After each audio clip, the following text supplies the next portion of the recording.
Turtles in my sandbox.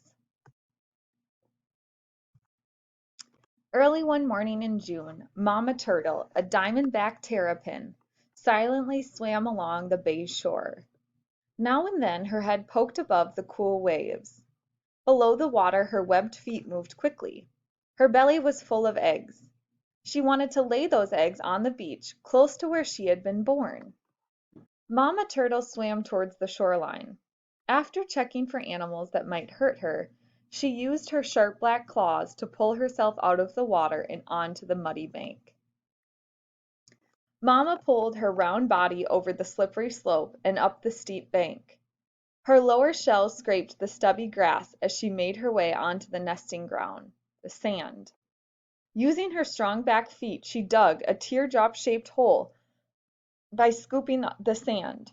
First she used her right foot and then her left. She laid 10 pinkish-white, leathery eggs.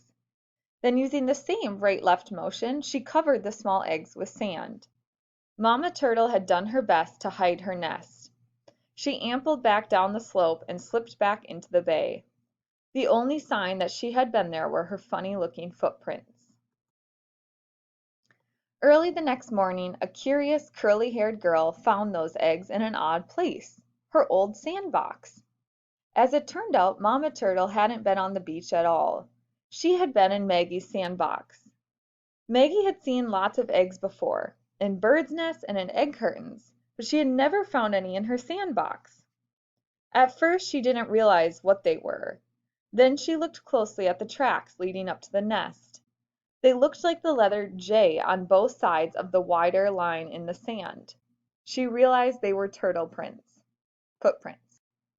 "Mom," Maggie called, "you're not going to believe what's in my sandbox." Maggie did not know much about the baby turtles. She and her mom visited the aquarium and the zoo. They looked up websites. Finally, they called the turtle lady to ask what terrapins eat, when they sleep, or whether they make good pets. Why was that turtle in my sandbox?" Maggie asked the turtle lady. "Mama Turtle thought it was the beach," explained the turtle lady. "She was lucky. Sometimes turtles and other animals can't come ashore at all. People put up rocks or bulkheads so their beaches won't get washed away." Maggie was happy that Mama Turtle had found a safe place to lay her eggs. But Maggie worried that other terrapins might not be so lucky. The turtle lady assured Maggie that she was just one of many people helping terrapins.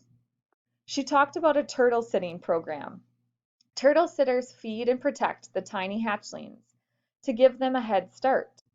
Sitters help the babies until they are big enough to fend for themselves in the wild. Maggie wanted to be a turtle sitter.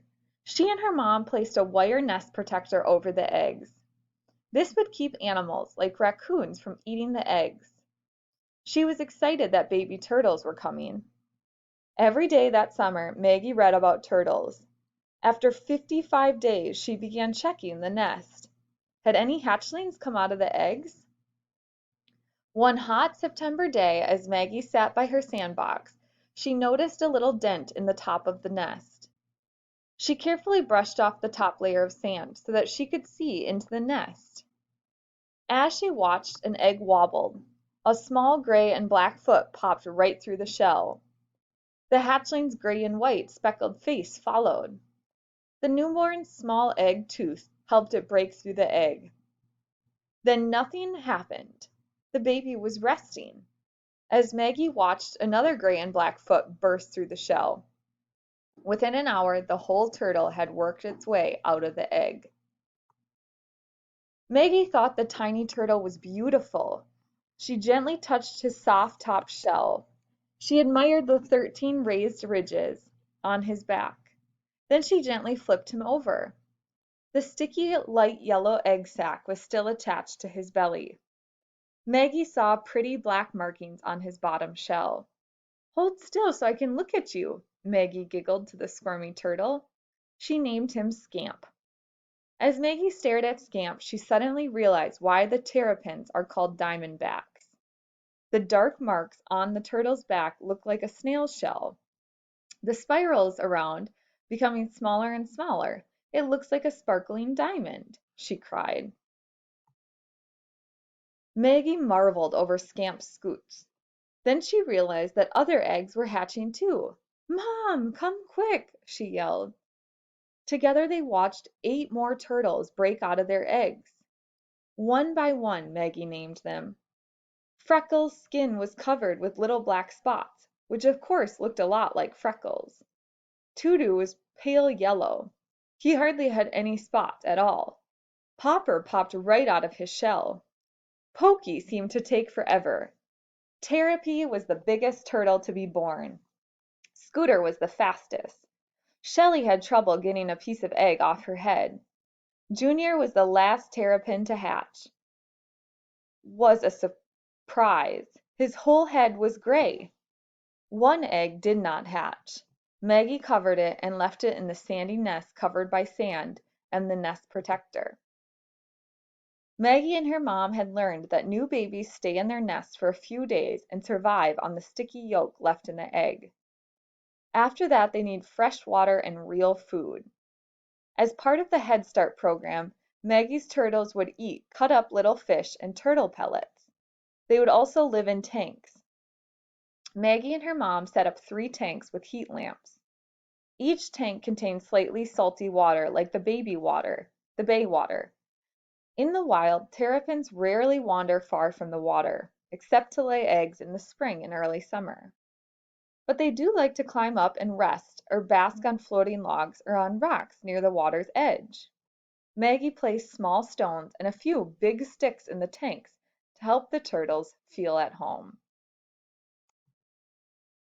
It was too early to tell if the turtles were boys or girls, so Maggie placed them in the tanks by hatch order. Scamp, Freckles, and Tudo went into one tank. Popper, Pokey, and Turby went into the second. Scooter, Shelly, and Junior shared the third tank. As the babies grew, Maggie learned that each turtle was very different, but they all wore big grins made by their small beaks. Pokey and Popper looked like twins. They were exactly the same size.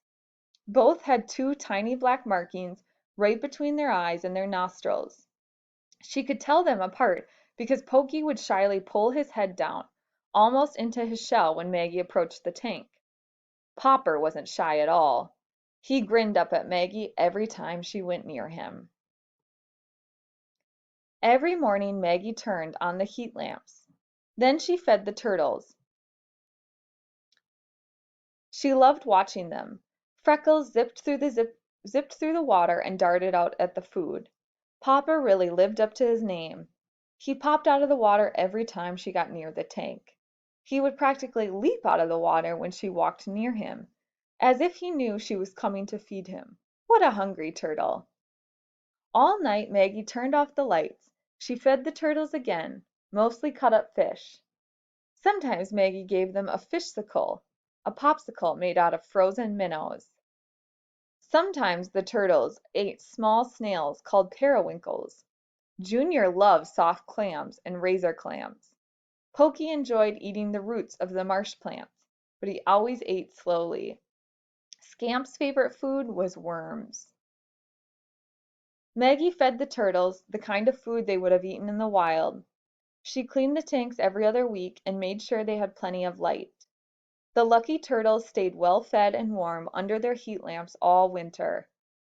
In the bay, terrapins hibernate during the winter months. Even new hatchlings bury themselves in the sand near the shore. They sleep until warmer weather arrives. However, Maggie's head started, turtles ate and grew while the wild terrapins slept. By the following June, all the terrapins except Junior were bigger than any hibernating turtles. Since Maggie's turtles were as large as the palm of her hand, she knew they were big enough to release. On the first day of summer, Maggie and her mom joined the turtle lady and wildlife experts to free the terrapins in the bay. They were not far from where Mama had laid her eggs in Maggie's sandbox the year before. Maggie helped the experts place metal tags through the edges of the shell on each turtle. The tags didn't hurt the turtles, but could possibly help the experts learn more about the turtles. After all the turtles were tagged, Maggie placed them on the sand. She watched them race to the water's edge and drop into the bay. Pokey was last, of course. Maggie stared at the 9-month old Diamondback swam away. After a few minutes of freedom they popped their heads above the waves as if to see how far they were from shore. As they dipped below the surface again, each waved goodbye with their back foot before disappearing again. Maggie waved back.